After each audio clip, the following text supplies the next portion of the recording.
નમસ્કાર, હું છું Sitab Kadri. Voice of India ન્યૂઝમાં આપ જોઈ રહ્યા છો કે બનાસકાંઠા જિલ્લા સહિત રાજ્યમાં સતત ભારે વરસાદ પડી રહ્યો છે. ત્યારે પાલનપુર પંથકમાં 2 દિવસથી સતત પડી રહેલા વરસાદના કારણે નીચાણવાળા વિસ્તારો સતત પાણીમાં ગરકાવ થઈ રહ્યા છે.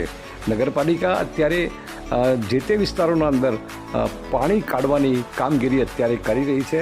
જ્યારે પાલનપુર તાલુકાના કાણોદર ગામ જેઓ શિક્ષિત ગામ છે અને ત્યાં હુસેન ટેકરી પર જેનેબિયા સોસાયટીની આસપાસ આવેલી અનેક સોસાયટીઓ બેટમાં ફેરવાઈ છે. ખરેખર અત્યારે આ જે દ્રશ્યો દેખાય છે તે એવા દ્રશ્યો આપણે પંજાબ અને રાજસ્થાનમાં જોઈ રહ્યા છે. એવા જ દ્રશ્યો આપણને પાલનપુર તાલુકાના કાણોદરમાં જોવા મળે છે.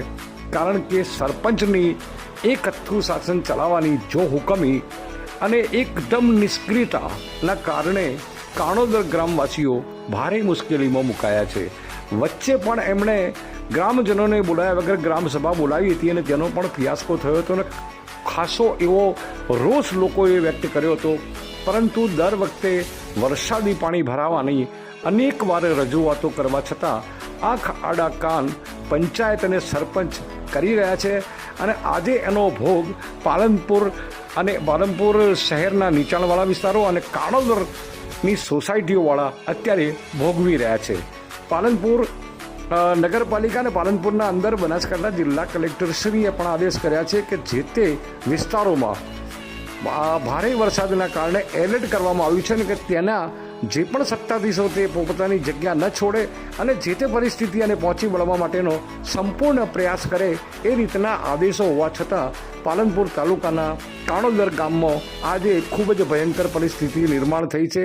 અને હજી હવામાન વિભાગ વધુ વરસાદ વરસે એ રીતની અત્યારે વહીવટીતંત્ર દ્વારા પણ કહેવામાં આવ્યું છે.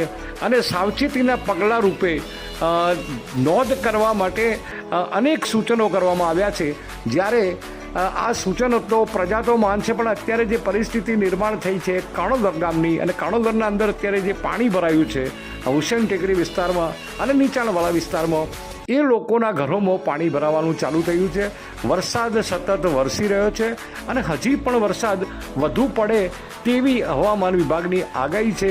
જો તાત્કાલિક અસરથી પ્રી મોન્સૂન પ્લાનિંગ અંતર્ગત જો આ બાબતે વરસાદી નિકાલના પાણીની વ્યવસ્થા કરવામાં નહીં આવે તો કાણોદરના અનેક મકાનો પાણીમાં ગરકાવ થઈ જશે, લોકોની ઘરવખરીને નુકસાન થશે અને મોટી જાનહાનિ થાય એ પહેલાં વહીવટીતંત્ર અને કાણોદરના સરપંચ અને તેમની ટીમ તાત્કાલિક અસરથી કાર્ય કરી અને કાણોદરને ડૂબતું બચાવે એ દિશામાં પ્રયાસ કરવાની જરૂર છે. Voice of India news, Sitab Kadri, Palanpur.